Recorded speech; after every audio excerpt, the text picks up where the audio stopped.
Few people know this, but the heart that held the Presley family together after the king's death stopped beating 2 years later.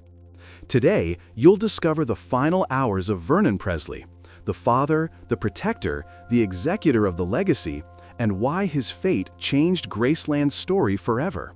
Vernon Elvis Presley was born in rural Mississippi in 1916. In a hardscrabble America squeezed between the poverty of the Great Depression and the stubborn hope of those who survived on manual labor, faith, and family. Before he was Elvis's dad, he was a young man from humble roots who married Gladys Love. In 1935, when Elvis was born in Tupelo, the cradle was simple, money was scarce, and music, especially the hymns of the local Pentecostal church, stitched each day together. In that environment, Vernon learned 2 lessons he would never abandon: protect your own and distrust waste. To him, every cent weighed like a brick. There is, however, a scar running through his biography that explains much of his stance in the years to come. In 1938, amid financial hardship and poor decisions, Vernon was convicted for altering a check, an episode brief in time but deep in consequence. The family suffered public shame, lost stability, and felt in their skin the fragility of living on the edge. For Elvis, still a boy, his father's figure oscillated between the hero trying to keep a roof overhead and the fallible man struggling to rebuild the home. For Vernon, a quiet commitment took hold: never let the family collapse again. That promise, born from a fall, would shape the father-manager the world would come to know in the golden years. When the family moved to Memphis in search of opportunity, Vernon remained the household shield. Odd jobs, quick gigs, any income that could put out fires. Meanwhile, Elvis was formed by a unique cultural blend: church hymns, Beale Street blues. When the family moved to Memphis in search of opportunity, Vernon remained the household shield. Odd jobs, quick gigs, any income that could put out fires. Meanwhile, Elvis was formed by a unique cultural blend: church hymns, Beale Street blues, country radio, gospel quartets, all within a few miles of home. And when the son's talent exploded in 1956, Vernon, the man accustomed to saying no to extravagance, faced a machine that only knew how to say yes: the entertainment industry. Buying Graceland in 1957 gave Vernon a headquarters. He occupied a small office on the property and from there kept watch over bills, payments, renovations, payroll, taxes, deadlines, and repairs. Where Elvis was glitter, Vernon was spreadsheets. Where Elvis fed on the stage, Vernon fed on receipts. His job wasn't easy. Managing a brilliant artist, a young millionaire surrounded by friends, relatives, vendors, expectations, and draconian contracts. Many times, his role was to be the unpopular guardian of the budget, the brake that kept the myth from sinking the man.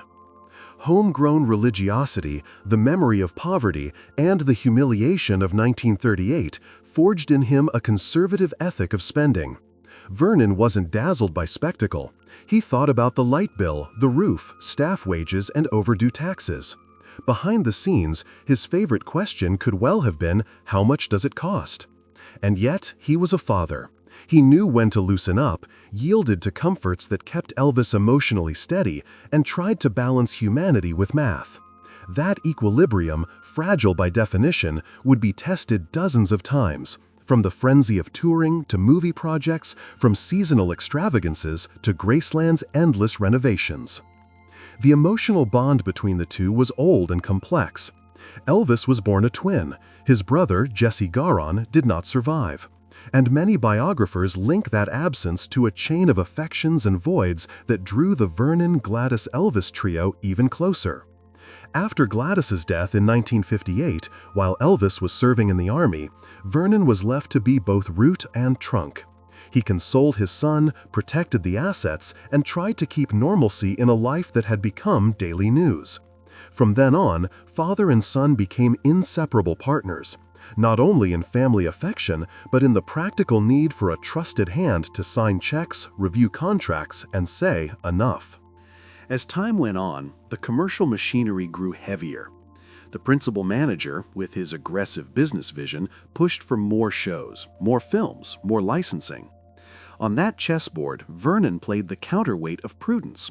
He didn't always win, and it's no exaggeration to say that many decisions we now consider bad for Elvis passed through an environment where the final word was not Vernon's, but his presence restrained excesses that could have cost even more. When Elvis's health began to show alarming signs, it was Vernon who called doctors, postponed sessions, and reorganized the household. He was the one discreetly trying to put out fires without feeding gossip. The manager side never stripped him of being an attentive father. Vernon greeted fans at the gate, thanked them for letters, watched the comings and goings, and tended Graceland as if it were a household sanctuary. On good days, he seemed like the steward of a small town. On bad days, a one-man fire brigade. A fan-favorite curiosity is how his office inside the property functioned like a small administrative heart. Keys, lists, receipts, and messages lived there. Staff knew if something needed approval, talk to Vernon. When Elvis died in 1977, the world mourned the idol, and Vernon inherited a legal and emotional mission to become the estate's executor. The title, cold on paper, hit a hot, explosive reality.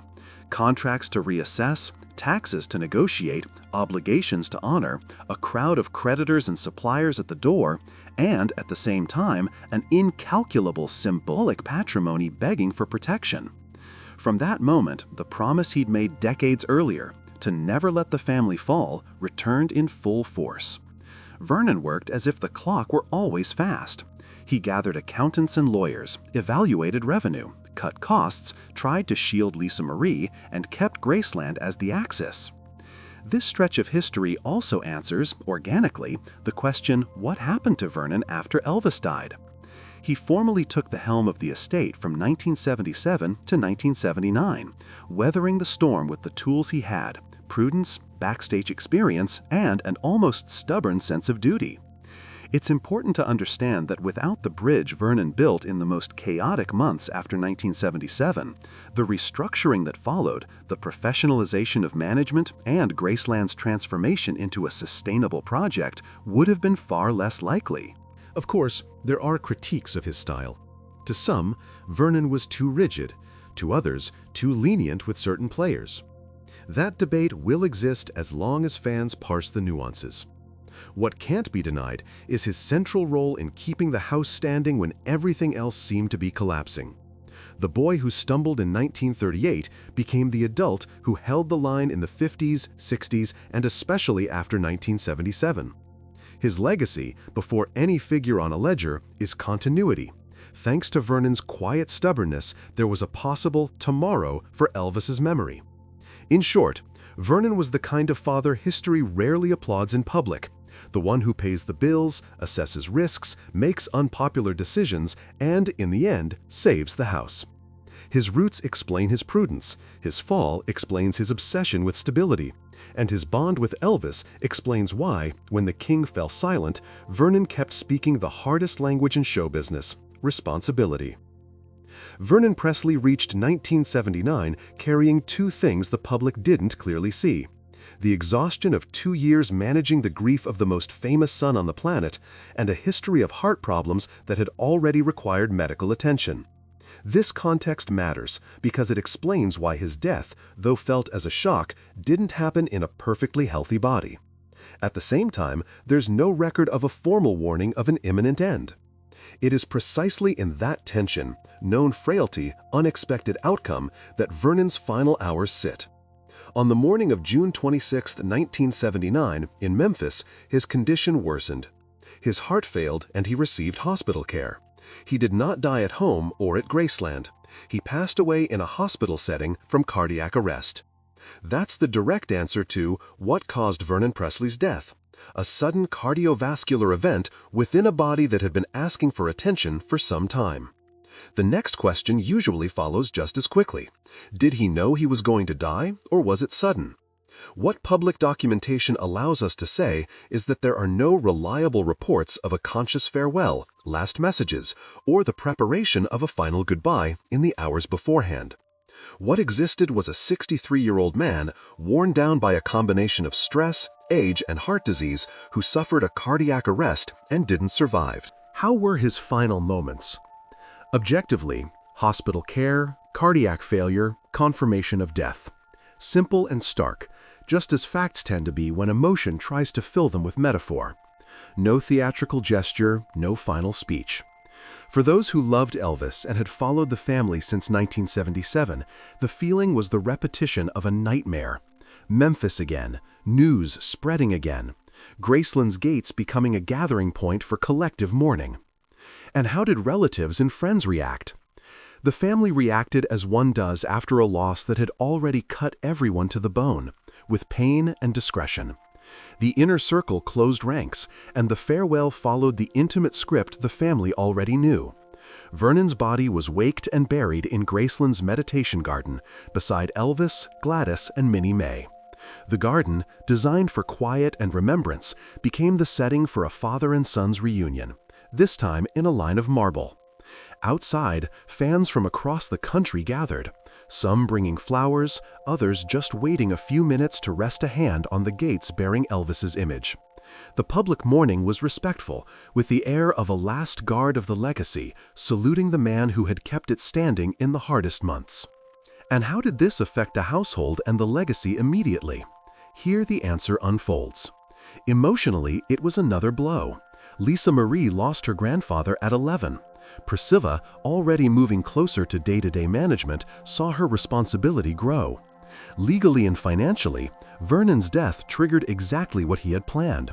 Control of the estate would pass to a co-executor structure that included a financial institution, an experienced accountant, and Priscilla Presley. That transition, cold on paper, was hot in real life, because it lifted the burden of deciding everything from the immediate family and opened the door to professionalize what had, until then, balanced on the willpower of a grieving father. At this point, it's inevitable to confront a few myths. Did Vernon die of a broken heart? It's a moving phrase, but the truth, honoring his memory, is rougher. He died of cardiac arrest after a lifetime of work and 2 years in which carrying the Presley name meant facing lawyers, contracts, deadlines, deaths, taxes, and relentless media attention. Another common doubt: was there any sign he felt the end approaching? Beyond his hospitalization history and fragile health, there are no public records of explicit farewells. What there was, yes, was a man who knew he needed to prepare the house to function without him, and he did, by designing the estate's succession. That's the least dramatic and most decisive detail of his final weeks, the concern not to leave loose ends. On a human level, remember Vernon wasn't just the executor, he was the father who watched his son fade, the grandfather of a girl who would inherit a surname heavier than gold, the guardian of a place, Graceland, that is, in practice, a home, a sanctuary, and a business all at once. In his last known hours, there are no cinematic scenes, only the clinical ending and the quiet, competent movements of people who know what to do. Notify relatives, organize the rites of farewell, protect the family's privacy, and take the body to the garden where the Presley story settles at night. And what happened to Vernon after Elvis died? The full answer belongs here because it helps explain why his own passing had such an impact. After 1977, Vernon took over the estate as executor. He was the one who kept the structure breathing amid paperwork and bills until the administration could be professionalized. His death, therefore, wasn't just the loss of Elvis's father, it was the loss of the buffer between pain and bureaucracy. The man who knew where every key was, who had to be paid, which bill could wait, and which contract needed review. If there's a fair image to conclude this section, it's the continuity he secured. Vernon's final hours didn't leave grand phrases, but they left a clear path. A protected family, a legacy with direction, and the meditation garden silence saying, without words, that Elvis's kingdom would only survive if the living learned to manage memory with the same seriousness with which a father manages his own home. That's why, when we ask, how were his final hours, the most honest answer is this: clinical, contained, yet carrying the consequence of a lifetime of responsibility. And when we ask, did he know, the most accurate answer is, he knew he needed to prepare the aftermath, and he did. When Vernon Presley died in 1979, the family faced a second shock in 2 years. But it wasn't only mourning, it was a trigger for reorganizing. What happened to Vernon after Elvis died was already clear. He served as executor from 1977 to 1979, holding the legal and financial threads together. With his passing, the succession plan he himself had outlined came into play. A co-execution structure with a bank to provide financial ballast, an accountant to maintain fiscal discipline, and Priscilla Presley to represent the family's core. That trio wasn't symbolic, it was strategic. The family traded the improvisation of grief for governance with goals. The first front was facing the estate's math. Graceland was expensive to maintain, with mounting taxes, salaries, maintenance, and security. Traditional revenue, record royalties, and scattered licensing was seasonal and insufficient for a property of that scale. The new administration adopted a simple, hard rule: every asset had to pay its own way. That meant auditing contracts, renegotiating terms, shutting down disadvantageous deals, and centralizing image and name rights under professional management. From that consolidation arose the engine fans know today, a company capable of protecting the Elvis Presley name and turning fan love into healthy, sustainable revenue. The second front was transforming Graceland from family home into a visitable historic site without betraying its spirit. That decision required courage. Opening the doors meant visitor flow, ticketing, curating personal objects, tour scripts, staff training, and a delicate balance between intimacy and spectacle. The team chose a narrative that honored domestic Elvis: the parents' room, the sofa, the kitchen, the trophies, reminding visitors that before he was a myth, he was a son, grandson, and boss of that house. It was a cultural pivot.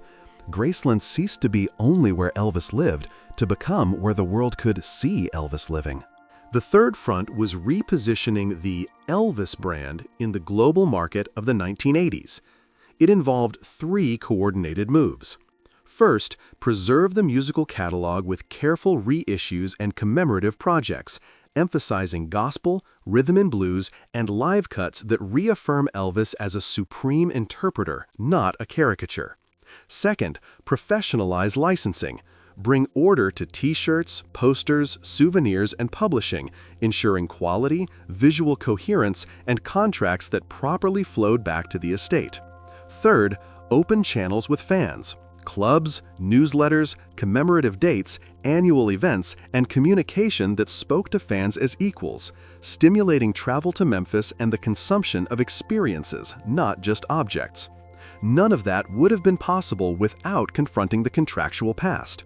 The new legal setup launched audits and tough reviews, rebalanced power, ended historical dependencies, and placed the family's company as the definitive guardian of the legacy. For fans, the results were tangible: more transparency about projects, better access to archival materials, curated exhibitions, and the sense that the name Elvis Presley was finally in the hands of those who loved and could manage it. This restructuring found its clearest symbol in Graceland's public opening in 1982.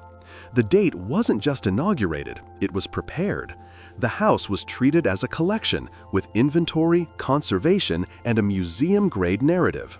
The visitor route was designed to tell a story: the boy from Tupelo, the meteoric rise, the army hiatus, the fevered stages, the Las Vegas return, the mature artist on stage, and the man on the couch.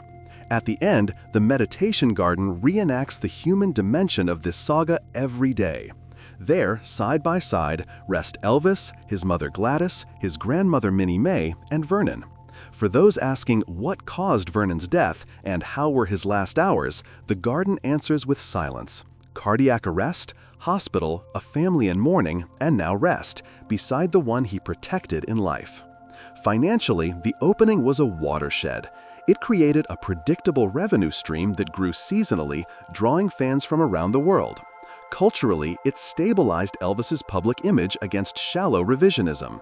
By instituting an immersive, heartfelt experience, management recentered the conversation on music, family, and work, the pillars Elvis himself would claim. Strategically, it allowed something essential: a cash reserve to reinvest in conservation, archive digitization, new themed exhibits, and publishing projects.